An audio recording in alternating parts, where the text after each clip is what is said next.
Tech Talk with Matthew Dickerson. Matthew Dickerson. Tech Talk. Sit back and relax. It's time to talk technology. Greetings, everyone, and a happy new year to you. Welcome to the podcast with all the news from what will surely be another huge year in the realm of all things scientific and technological. Welcome to Tech Talk with Matthew Dickerson 2024 style. We are bursting into the new year with some renovations. We're pitching out the old and refurbishing with the new. Today we're farewelling the 3G network, which has been a part of the communications decor for so long.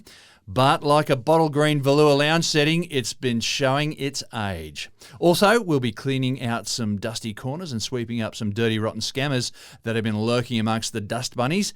And we're installing some Bionics to make life a little bit easier. But here, now, holding the future in the palm of his hands, let me herald the new year by introducing the illustrious and indefatigable Matthew Dickerson. Welcome to 2024, Matt. Thank you, James. I've been called a lot of things before, but never indefatigable. Is that it? Did I get it right? We've just been for a run, and you seem like you're fine. Okay, good. That's it. Absolutely unable to be fatigued. Good. Well, that's me. So it is an exciting year. Well, it's already an exciting year, but I think it will be an exciting year. Technology just shows no signs of slowing down. I'm sure people have said that for centuries, but I just see things that happen and things that have happened over the break, and everywhere you go, everywhere you turn. In fact, we stayed at a motel over the Christmas break, and we'd stayed there once before, and they were doing some work on the lifts. It was a bit frustrating because they had one of their lifts out of action when we were staying there, so the lifts were a bit slow. And I talked to one of the staff there, so what do you do? So, we're putting a whole new lift system. Oh, that'll be interesting. So we stayed there again, and the whole new lift system is quite interesting. Normally you would press a button and then sit there and wait. We used to play a competition with the kids. Which lift is it going to be, kids? Yeah, let's bet it's going to be 1, 2 or 3. Teaching them how to gamble at a young age, of course. That's right. Very important. Cool. Yeah. And then they'd come at some random period of time and you'd get in and then you'd obviously press the button, or you might have to, in the flash lifts, wave your key card in front of the sensor and hope it worked, and then press the button for the right floor. Well, this concept did away with all of that. And there was a sensor outside the lift, and you waved it in front of the sensor, and then it did two things. On a screen, it came up and said which lift it was going to be, so that took away all the fun of guessing with the kids. Well, you can do that still as you're walking up to Correct. the sensor. Yep, okay. We did do that, so we worked that one out. Don't give up, folks. Don't give up. And then the second thing it did, it told you how long it was going to be for whichever of those lifts was going to be the selected one, which I thought was great, because sometimes you come out and you do that, I just want to grab something, or how long it's going to be. So you actually get a time frame. And if you're told how long something's going to be, you get less frustrated. This is psychologically proven that you get less frustrated if you don't know how long it's going to be. This lift's taking forever. Might have been 20 seconds. If it comes up and says 40 seconds, you go, okay, I'm expecting it to be 40 seconds. That's kind of okay.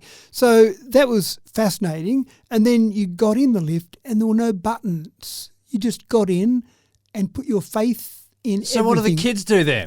Because that's their job. The problem was that so many people do the Christmas tree that it's just too frustrating. They were pressing every button on the lift. But what about when you got kids and they want to press the button? It's like, sorry kids. Here's the card to wave in front of the sensor. Destroyed all your fun. Yeah, well, there is still the closed door button, which I guarantee does nothing. So you can still press the closed door button as many times as you like. What it does is it satisfies the consumer. Well, I think that's right. I think it satisfies your frustration. I want the damn door to close. I'll press this button 10 times.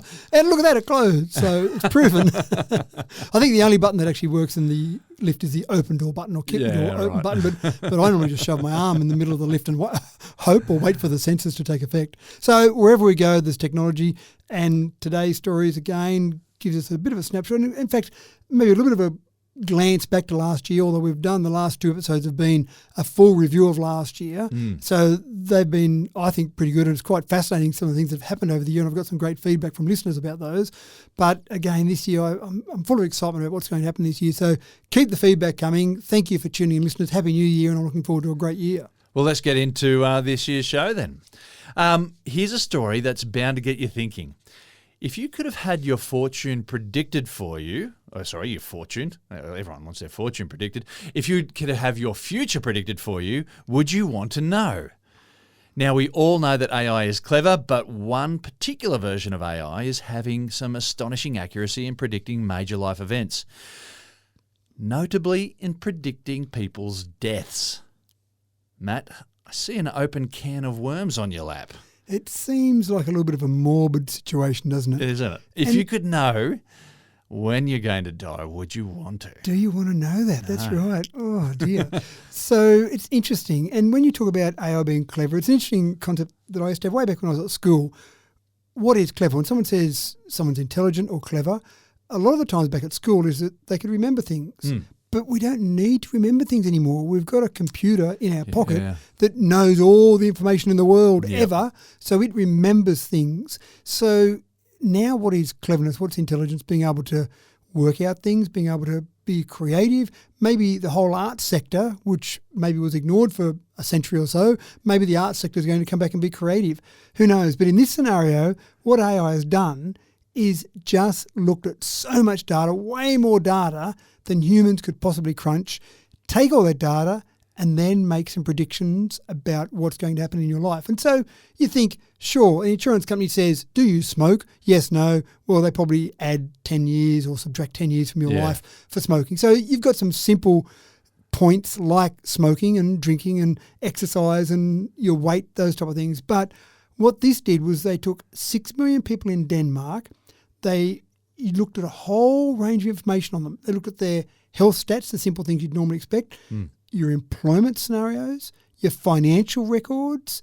They looked at your educational background, how many visits to the doctor. I mean, I don't know how they got access to all this data. Yeah. It sounds fascinating. Yeah. That's like for every person. I wonder, do they get 6 million volunteers or do they just go, right, let's just go? I don't think they could have possibly got that many volunteers. So there had to be some forced information here. Yeah. And they looked at all that data over a 12-year time frame and then used that data to start predicting when people would die. And then obviously they're looking at some older age groups because not much point looking at when people are going to die when they're age 18 because it's probably going to be a long time before you get that. But so they're looking at the 65 plus age group and started making predictions. Sorry, and so what time frame are we looking here? Did you say 12 years? They took 12 years of that data. I didn't realise that AI had been around that long. No, it hasn't. But the data's been there. So they've basically fed all that information into an AI tool today and said, here's 12 years of data, ingest all that, do what you will with all that, and now give me some prediction. Now, when they started looking at that, and obviously in the period we're talking about, they can look at that data and some people have died out of that cohort. So then they said, let's see how accurate it is. Well, you've got actuaries who are paid a lot of money by insurance companies to get it pretty close to right because the whole premium model relies on that being pretty close to right. This model proved 11% more accurate than the best models that they've got available to insurance companies at the moment. And of course, the first thing is, well, insurance companies will take this and make some people almost impossible to insure. Yeah, right. And that doesn't sound like great for society out there. The potential applications they're talking about are things like early health issue detections. I'm not convinced. Governmental use to reduce inequality. I'm not convinced. I think just insurance companies will be using this data. Yeah. And they've got they've got the money behind them to justify going out and spending the money on the AI tools to get their premiums right. Now, you might see this is used in a positive way because insurance companies could say with all this data, we've got the best insurance premiums because we don't have to have such a gap, such an amount that they build into their model to allow for inaccuracies. If they get the model more accurate, my logic is they could get the premiums more accurate. Maybe they just want to make more profits and then they go the other way, but they could supposedly get those premiums more accurate and more reflective of what your risk factors are as an individual. So if you know you got a high premium, that's your hint. That's right. So if the premium says your premium is 3 times what your friend is, your partner is, whatever it might be, then start saying your goodbyes. So it's a fascinating concept, but this is the sort of stuff that we'll start to see with AI, things that we hadn't thought about doing and applying it because it can just ingest so much data. Goodness me.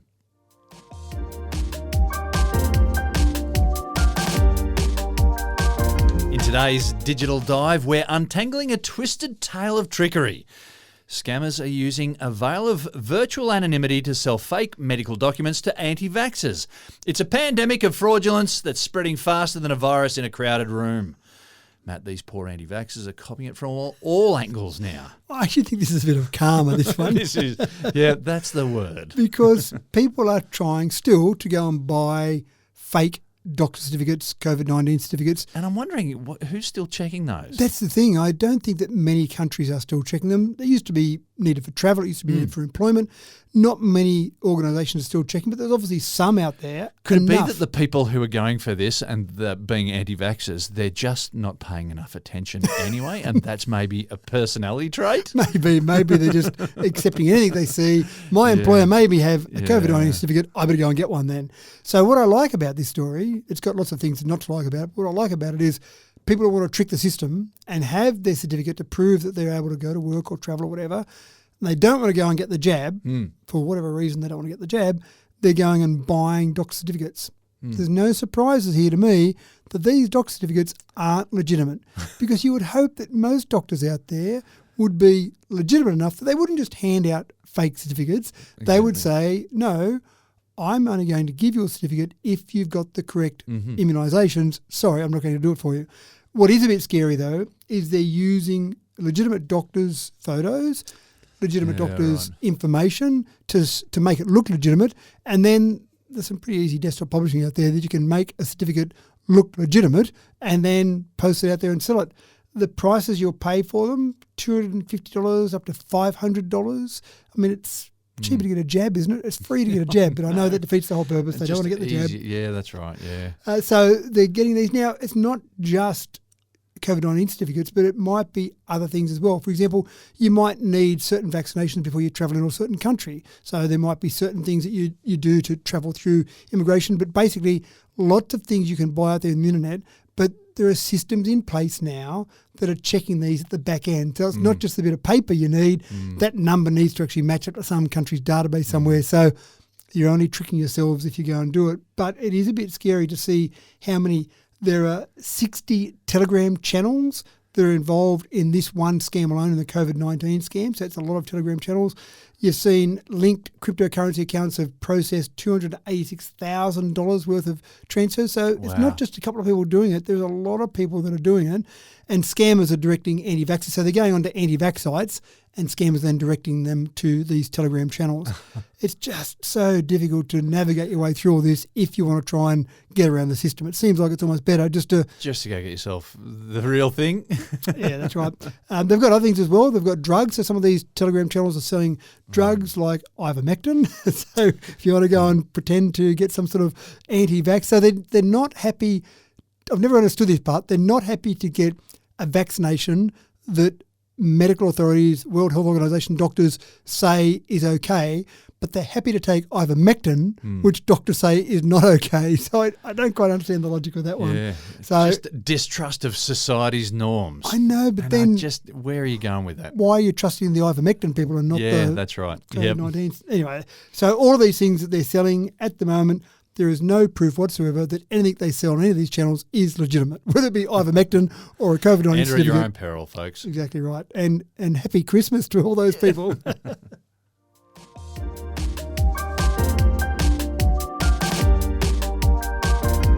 Parting is such sweet sorrow, particularly when it's an old friend that's seen you through the good times and the bad times.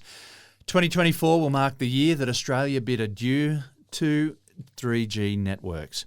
In the next 9 months, the nation will witness a digital switchover impacting millions of devices.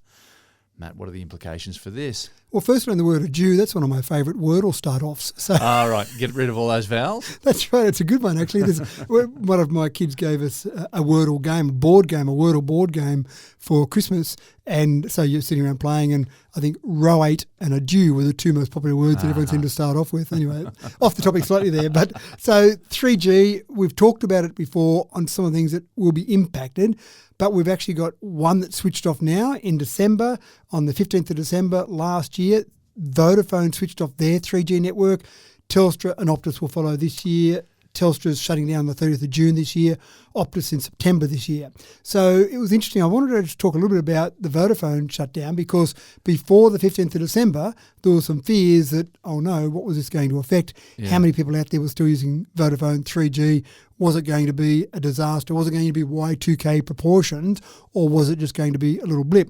And well, the stats, which you're no doubt going to report, if you're a businessman, you would be saying, oh, you've got to get rid of 3G. It's just costing us money and it's not giving us any return.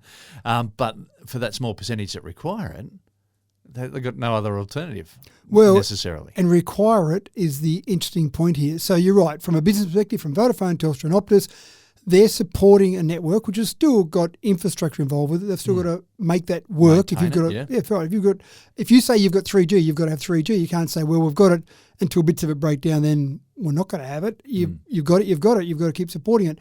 But to give you an idea, Vodafone said before they switched off that less than 1% of all their mobile data traffic was 3G. Now, that makes sense. If you're using mobile data, you're going to go for 4G or 5G because it's got higher data speeds. Yeah. They didn't give any data on how many of their phone calls, good old-fashioned phone calls, were still being used on the 3G network.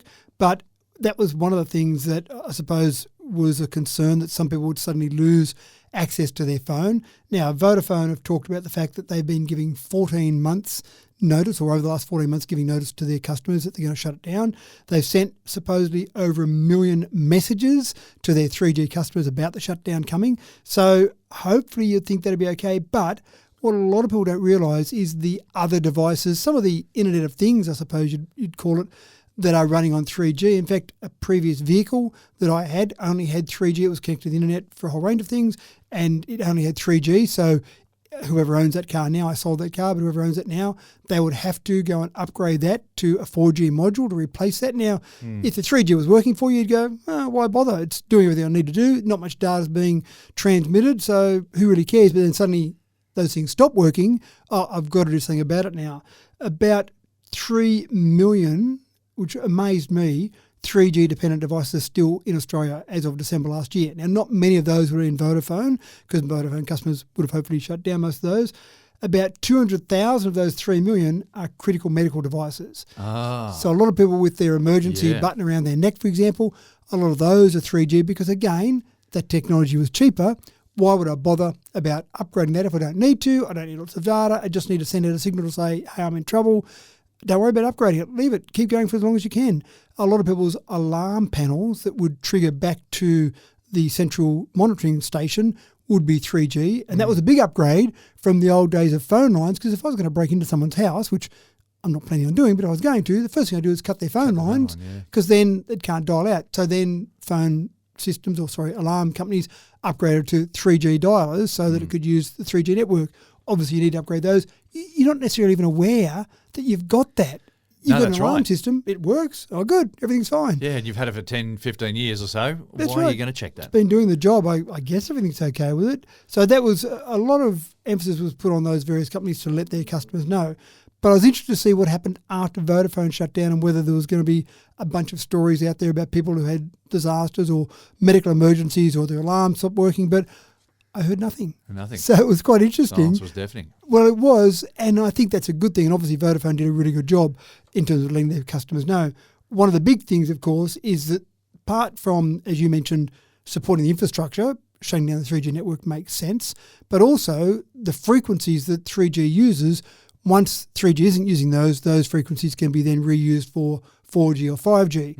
One of the things that's a real challenge is that Telstra, for example, have said that they won't shut the 3G network down until they're convinced that 4G gives exactly the same or better coverage than the old 3G network.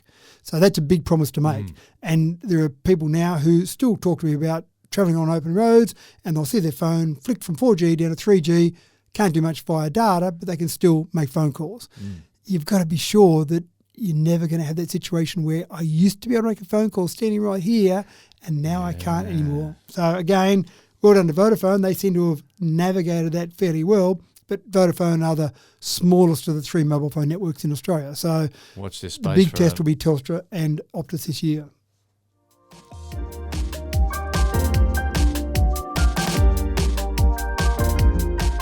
How many times have you found yourself in a situation with your hands full and a third arm would have been a game changer?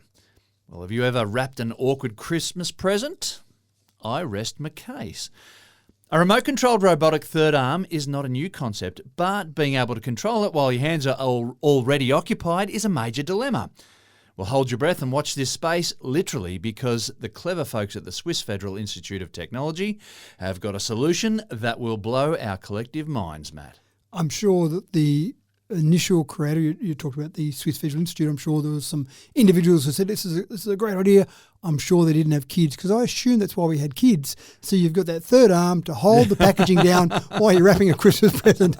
You got to apply just the right amount of pressure, and then you got to tangle with that bit of sticky tape, which Right. wants to fold back on itself. And that's where the kids come in. You go, put your hand right there and hold it there. Yeah. Now I've got to get the sticky tape over the finger without sticking your finger to the present. Which is fine, provided you're not wrapping their presents. That's right. That's a bit of a problem, isn't it?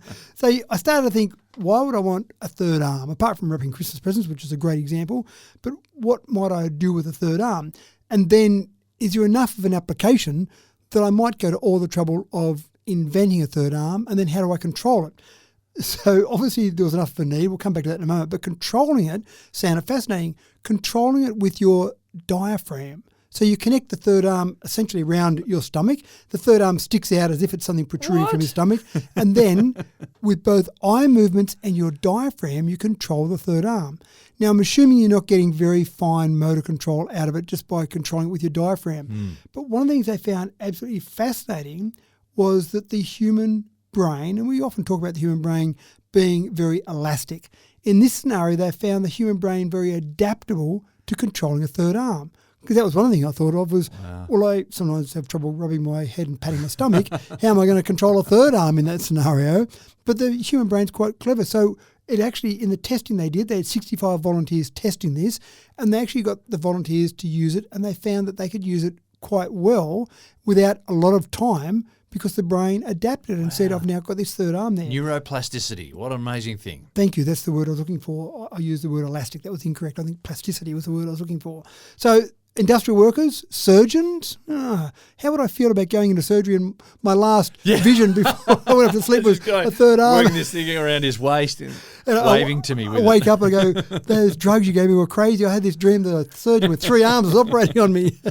But surgeons apparently are using this in some of the tests they're doing. But industrial workers, and I can see that one where, for example, there was one particular person who said that he was doing some soldering and found that being able to use a third arm to hold some part of the solder while he was manipulating the circuit board and his soldering iron around, that seemed to make sense. I went, okay, I can live with that. So anything that's got some complex operations or multitasking sounds like an application. I did wonder whether the primary driver was someone who had lost an arm, for example, someone who had a disability and needed some other arm, but it didn't seem to be that. It seemed to be more around adding functionality to people with 2 arms rather than restoring functionality to people with only 1 arm or maybe no arms at all. Amazing. There's the famous film clip out of the movie where the person's got 6 fingers playing the piano and they wrote a piano piece for 6 fingers. So I do wonder whether we'll start to see piano pieces, instruments maybe for people with 3 arms. Who knows? So it does sound fascinating, and we are getting better all the time with our robotics and being able to control those robotics and adding to our human functionality. So you're controlling it with your diaphragm. It's just controlling your breathing. So it's how you breathe. Well, I wondered about that, and I thought, can I control my diaphragm without breathing? Do I have to stop breathing to use this? But I think you can actually control movements of your diaphragm without changing your breathing as such. And again, it didn't seem to take a lot of training for people to be able to actually use it and actually manipulate it. So, and if you sneeze, someone's going to get slapped in the head. I did worry about that as well. you do something, you have a cough or a sneeze, you're in all sorts of trouble. Hiccups? Oh, no. Keep an eye out for this one. It sounds fascinating.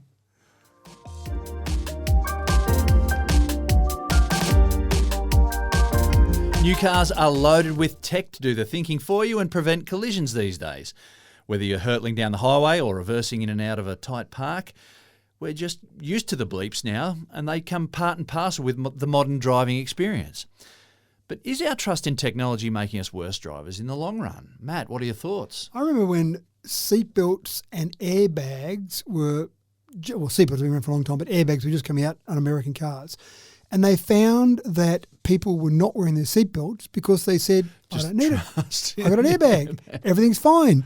And no amount of explanation by some of the experts to say, well, actually, it works better with both of them together. Restraining your seat helps, and then having the airbag helps as well.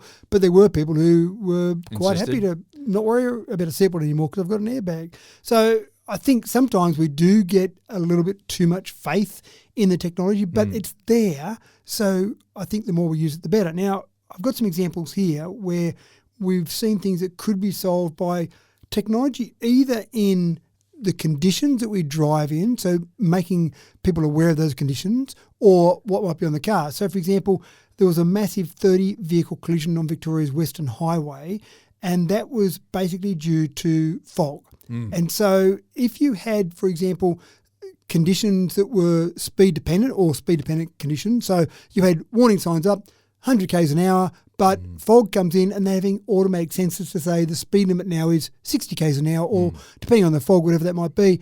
That's one thing that a lot of experts are talking about, having the speeds applied to various roads dependent upon weather conditions. And as we know, as the climate changes, we're going to see more and more of those. So there were a few examples of fog in Louisiana in the US. A super fog led to a 150-car crash with 8 fatalities. Wow. Over in Kent in the UK, 120 vehicles were involved in a fog-related accident. So we do see those sort of things happen on a semi-regular basis. Now, of course, we've got one part of it in terms of changing the speed that you're allowed to drive at, having some sort of sensors there, but then the cars themselves are getting better, and a lot of the radar controls can see through that fog, so they're not relying on vision, they're relying on radar, which can obviously see through that fog and give you some warnings about that. So getting cars to be better with those processes, I think, makes a lot of sense. One of the things I found fascinating was that November next year, November 2025, all Australian cars must have reversing cameras and motion sensors as standard. Now, that's not going to help us with accidents on the highway, but it's certainly going to stop little dings, little dings that you get every now and then. That's right. And so I don't see those as essential to our safety, but it's certainly inconvenient when you have something where you just back into someone. Oh, no, it's the insurance processes. It's how long it takes to get fixed up. It's all those things, your car off the road while it's getting fixed up. So all those things are very frustrating. One thing that annoys me is the beep that you get when it senses that you're drifting out of the lane. And I get it. It saves people who are falling asleep, wakes them up, stuff. But sometimes that sensor, I think, is just a little bit too sensitive. Yeah, you'd have to vary too close to, or you'd have to go very close to those sidelines and suddenly it's beeping away at you. Yeah. And the other one that gets me is that as you're cornering, no cars ahead, good clear road, you tend to just cut the corner a little bit, and of course that cuts the white line a little bit, and then starts beeping at you halfway around the corner, starts trying to push you back into the middle of the road. But so it's interesting. So we've got various things that are happening that are going to make things compulsory. The average age of a car in Australia is 11.3 years of age. So a lot of them don't have some of these latest safety features on them. Any change that we make obviously is not going to be retrospective. It would be too expensive to try and fit some of these safety features. But I just think we've got to get better at getting this new technology, when it's available, onto as many cars as possible. So autonomous emergency braking, for example, it's a key safety feature. And in the US, a study found that 49% of accidents, front to rear crashes, would have been prevented if they had AEB. Yeah. So again, I not that I've been not paying attention, but I've had it take effect when I've been driving along, and I can see a car in front and it's turning off, so I'm comfortable that I'm not going to run into them. But the car says, "Oh no, you're getting too close to that." Automatic emergency braking. It kick in. That's right. So, and again, if you lost attention on the road and you're looking out somewhere else, or you fell asleep, whatever it might be, having that sort of thing, you can see why it would be a huge reduction. Absolutely a lifesaver.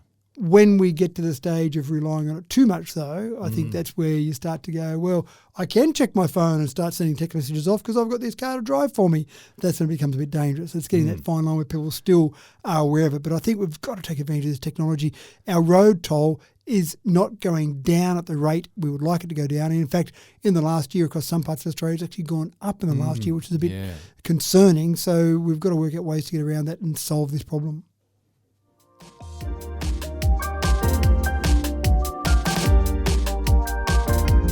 In 2023, artificial intelligence conquered new frontiers, with ChatGPT leading the charge. From shaping conversations to infiltrating every digital realm, AI has become an omnipresent force.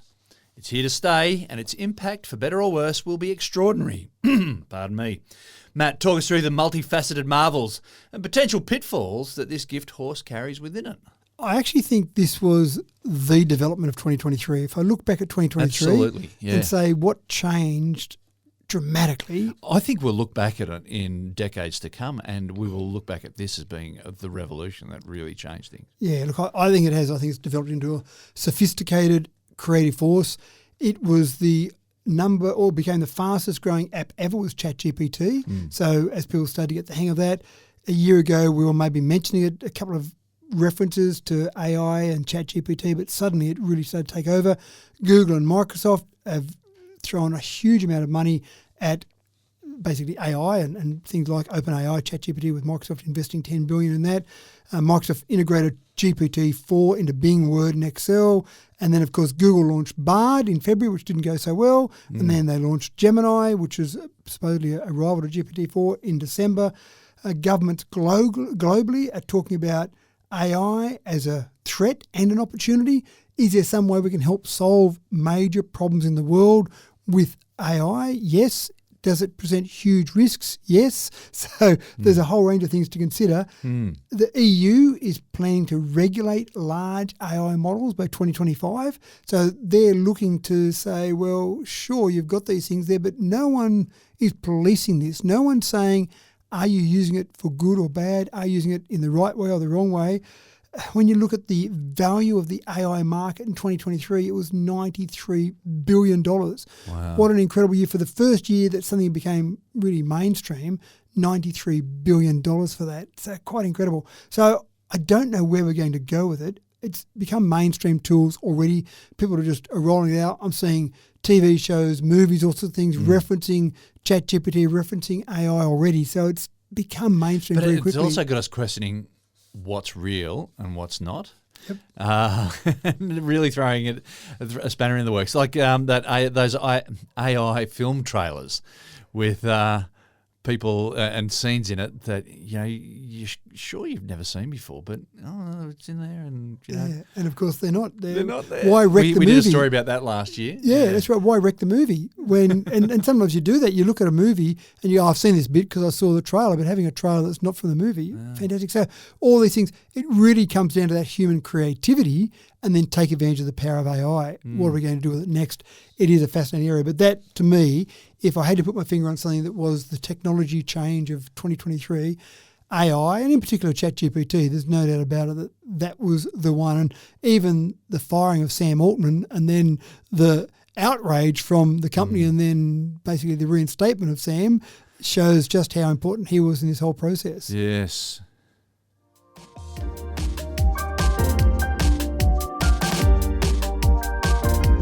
Have you got yourself a Roomba yet? Robotic vacuums are nice, but pretty much limited to a single purpose, wouldn't you say? It's a 20-year-old tech, and that's what it is after all. As we head down towards the next quarter of this century, it's time for an upgrade, perhaps even a robot that can be taught household chores, Matt. Why not? It does seem a bit limiting, doesn't it? A Roomba vacuums that area there. That's it. Yeah. That's all it can do. We've talked about some other robots that have got fairly nice. specific Well functions. And I know when you look at car manufacturing plants, they've got robots in there, but that robot, your job is to pick up that bonnet and move it to there and keep it there ready for Grab fastening. this rivet, pop it in there. That's it. So fairly limited. But you've got a new robot called Dobb-E. I assume they've somehow fashioned that on Wall-E. It's D-O-B-B hyphen capital E. And basically it can be taught to do certain things and fairly quickly. So, for example, you spend about 5 minutes training it on a task and then give it another 15 minutes for it to go through and process that, and you've got a robot that can do something else. So they tried it in 20 different New York apartments to give it a real-world feel. They got it to perform 109 different tasks. Oh, wow. At the end of that, they found that 81% was their accuracy rate. So it wasn't too bad, not perfect. And so what did they train it on? They did things like open a cupboard. So they could say to Dobb-E, go and open a cupboard for me. Okay, train it, and away it did it. Go and pull out a chair. I want to sit down, so pull out a chair for me. I assume you can then push in the chair. Remove a towel from a towel rail to then take it to the wash. So train it up on certain individual tasks, and then once you've done that, then presumably you can combine all those into a series of tasks and then basically let it do lots of things for you. They found some challenges. Reflective surfaces were a challenge. I'm not sure why, but reflective surfaces, they had a bit of this particular robot had some troubles with that. And heavy objects at height, and I get that because it's pretty easy to topple something over. Like a forklift fully extended, it's a bit easier to topple something over when it's fully extended. So apart from that, they found that, pretty much any general task around the house, things like getting something from the fridge or opening cupboards, it could do with a limited amount of training. And I can just see people going out when this robot comes commercially available and saying, great, but I don't want to do all that training. I remember when you had to go and train a computer to learn your voice, and people just didn't get the full value out of dictation software because they never wanted to spend the time training it. So I reckon when people start buying this, the training aspect of it will just be too hard and they couldn't be bothered doing it, and then away they'll go. They'll sit in the corner. Well, with new technology breeds new opportunities for employment as well. Maybe you could be the trainer. Maybe you could be a professional robot trainer. I'll come around to your place. I'll train your robot on what you want it to do, and away you go. Or you can just hire me to do the things you want to do anyway. But no, it sounds much more interesting with a robot. So keep an eye on that one, Dobb-E.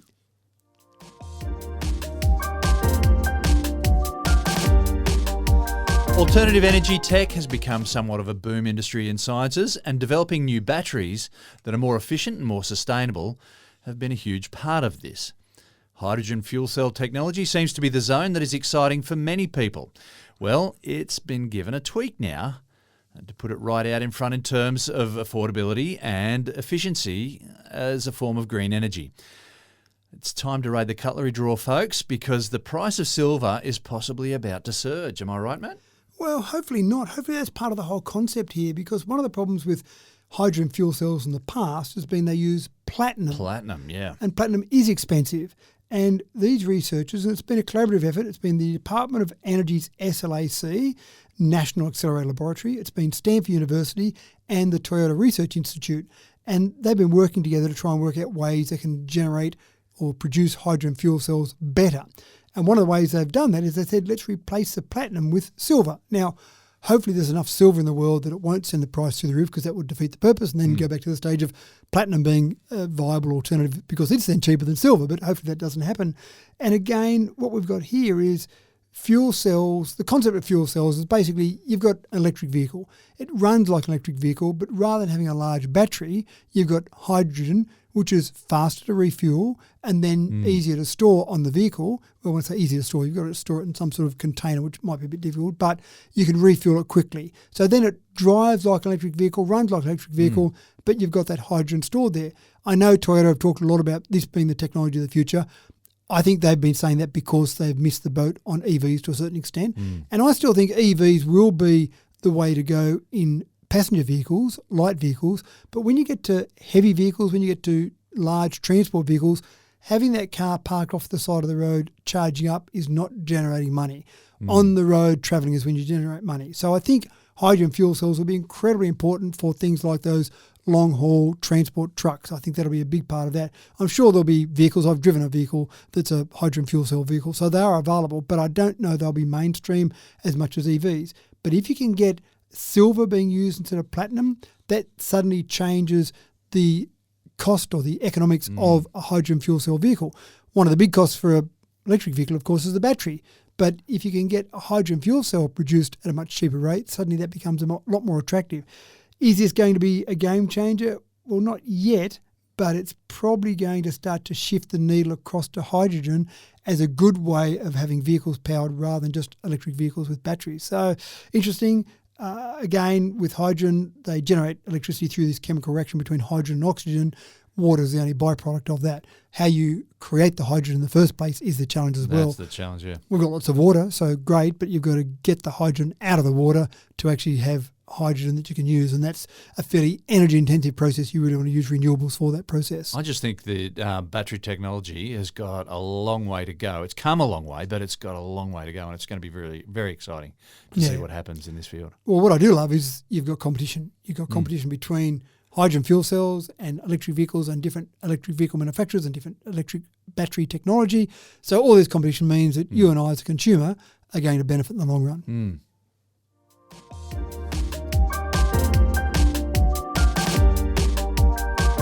Apple has run into a spot of legal bother over their Apple Watch Series 9 and their Ultra 2 models, and they've been ordered to cease distribution over a serious patent clash with Massimo. Matt, Apple like to run the game as if they write the rules.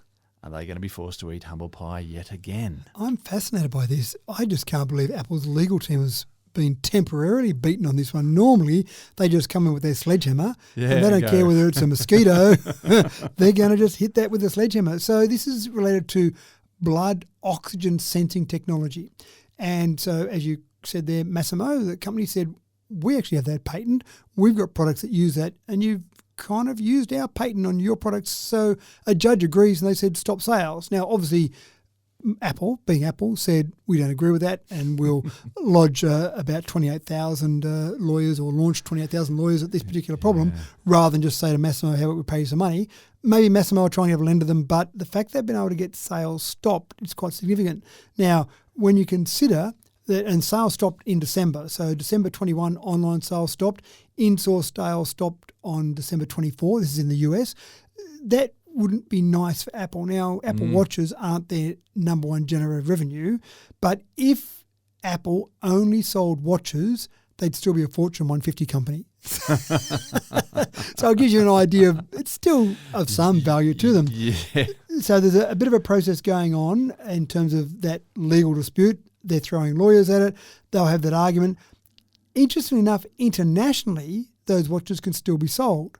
So the patent dispute is in the US only at this stage. Now, if they end up being successful there, Apple might have to pay them some money, and it might have to basically go across the world. Who knows there? But I found it fascinating that here in Australia you can still buy those watches, but in the US you can't. So that's an interesting part. The other part is the Apple Watch SE doesn't have the same technology in there. So they can still sell Apple Watch SE and Apple Watch Series 8, Apple Ultra Series 1, they can still be sold. So it's really only the latest 9 and Series 2 of the Ultra. And is it because they've got that blood oxygen sensor? Sensing technology, that's exactly right. Yeah. And we often talk about the incredible number of things that watches can do now. We thought it was great when it could just do heart rates. Now with blood oxygen sensing, ECG, a whole range of things that watches can now do, quite incredible, but obviously they're using someone's technology to be able to do that. In this case, the judges waved the finger at Apple and said, you can't keep doing that. Where this develops, who knows? This isn't the way Apple wanted to end 2023, I'm sure. And on that note, well, before we head off to our finishing off our closing for this episode, it might be worth just talking about what your predictions are going to be for 2024 and what are going to be the big stories. It's impossible, thank you, James, for me to make predictions with technology, because I've done it before. I used to do a regular column that had the 10 big predictions, and I'd look at the end of the year and I'd go, how wrong was I? It's just impossible. But it's fun to make those predictions. It's fun anyway. And then what look the heck? back and go, that's right. What were you thinking? So despite my failures in the past, I actually want to talk a little bit this year about quantum computing. I think in terms of what's happening, quantum computing is going to be the big thing this year, because we've got some companies getting close. Now, I'll talk a little bit about quantum computing, and I will say this with a slight disclaimer that I don't fully understand how you can practically create a quantum computer. I'll talk about the theory of it a little bit to start with. Let's go back to computers and just talk about how computers work. Now, if we go back as far as 1822, there was the Babbage difference engine, and I kind of think about that as the first computer. It wasn't what we would think of today as a computer. I would have gone fast forwarded up to the 50s. Or was it the 50s where they had ENIAC? You about to talk about ENIAC? Correct, yeah. So 1822, that Babbage difference engine could be thought of as a computer, but you're right, if you go to the 50s, 1950s we're talking here, we've got Colossus and ENIAC. So ENIAC was numerical integrator. Sorry, I'll do all that again. Electronic numerical integrator and computer. So it actually had the word computer in there in ENIAC. And that worked on about 18,000 vacuum tubes, 200 kilowatts of power it needed, and it weighed about 30 tons.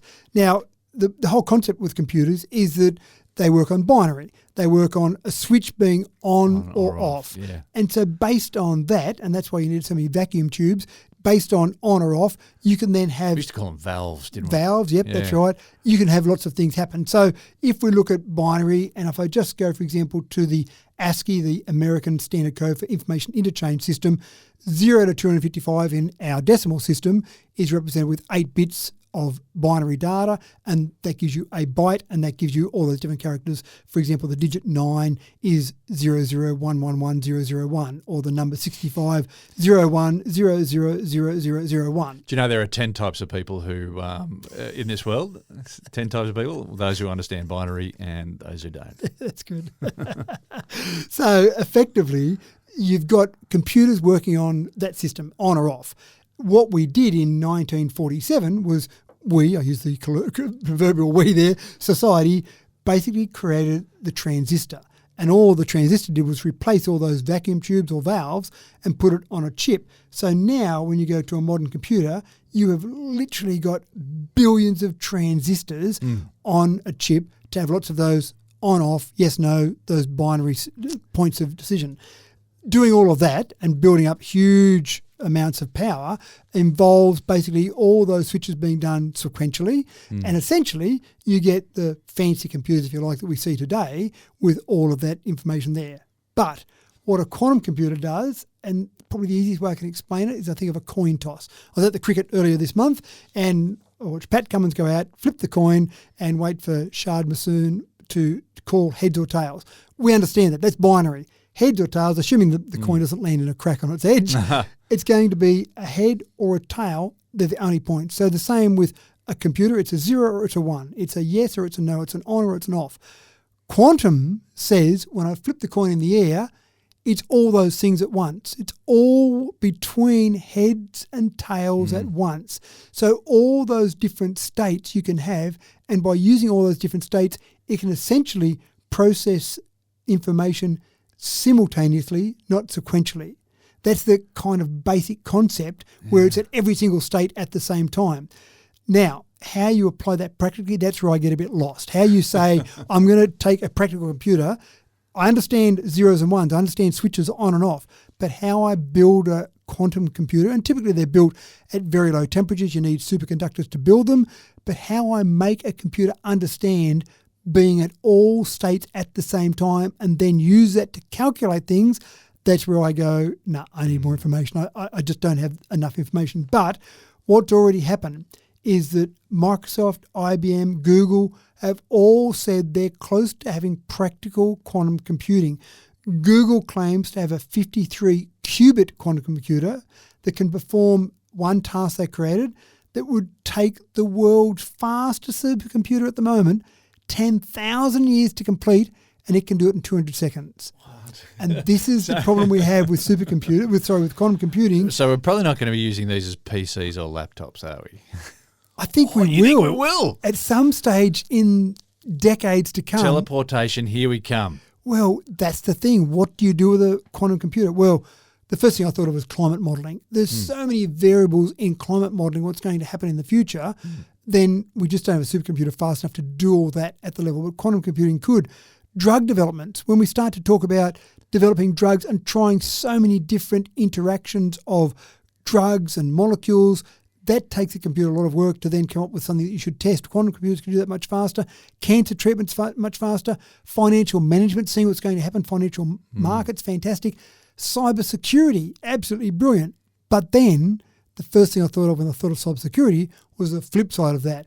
Encryption models that we've got now, when we've got banking that relies on encryption and we all rely on that, we use a banking app, that's all right because it's all encrypted. A quantum computer could break that encryption standing on its head, hands tied behind its back before breakfast and laugh at the encryption method you've got in place. So with all this power comes the ability... So we're going to go back to cash stashed under the mattress? That's exactly what my wife said. When I said this to her, I said, talking to so should we stick some cash under the mattress? And I went, well, I don't think we're there yet, but that's the potential. What we've got to do is get the good guys using quantum computers to develop cybersecurity before the bad guys start using quantum computers to break the encryption methods. So it's a scary thing, but keep an eye. We'll talk about it throughout the year. Keep an eye on that. I think quantum computing is where we're going to see huge changes this year. Brave new world. And with that, ladies and gentlemen, we ask you to stow your tray tables and return your seat to the upright position because we're bringing this plane into land. Thanks for another smooth flight, Captain Matt. Well, hopefully I didn't scare too many people at the end there. I'm a little bit excited about those robotic arms, though, and the potential for hijinks. My mind is ticking at 100 miles per hour here. Good, clean fun, folks. And if anyone is trying to think of what to get me for Christmas, you have about 11 and a half months to get organised. Thanks for tuning in once again, folks, whether you're local to us here in sunny New South Wales or somewhere on a distant shore. We're always grateful for your company and thank you for taking 45 minutes out of your week to spend with us. I'm your host, James Eddy, and Matt and I are looking forward to catching you again in another week's time for another bright and shiny new episode of Tech Talk. Hope you're having a productive start to 2024. We'll see you next time.